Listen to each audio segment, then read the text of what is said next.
দোয়া কবুলের অন্যতম একটা উপায় হচ্ছে আপনি কোনো ভালো কাজ করেন গোপনে, যেটা আল্লাহ ছাড়া কেউ জানে না, ওর ওসিলা করে আপনি আল্লাহর কাছে চান, দোয়া কবুল হবে ইনশাআল্লাহ। আরেকটা অপশন হচ্ছে আল্লাহ পাকের যে নাম এবং সিফত গুলো আছে এগুলোকে ওসিলা করে দোয়া করা।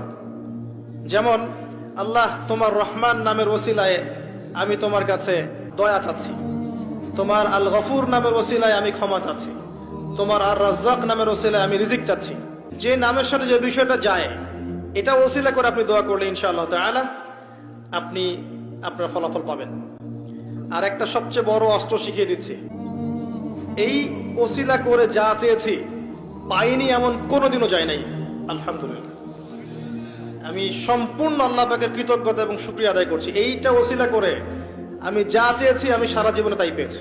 আপনি আল্লাহ পাকের তাওহীদের ওসিলা দিয়ে দোয়া করেন, দোয়া করতে করতে আল্লাহকে বলেন, আল্লাহ তোমার তাওহীদের কালিমা লা ইলাহা ইল্লাল্লাহ এর ওসিলা করে তোমার কাছে আমি চাচ্ছি, আপনি পাবেন ইনশাআল্লাহ। যদি আপনার রিজিক হালাল হয়, যদি আপনার আকীদায় শিরক না থাকে, যদি আপনার আমলে বেদাত না থাকে, ইনশাআল্লাহ পাবেন। এর পরেও দুটা কথা আছে, সেটা হলো যদি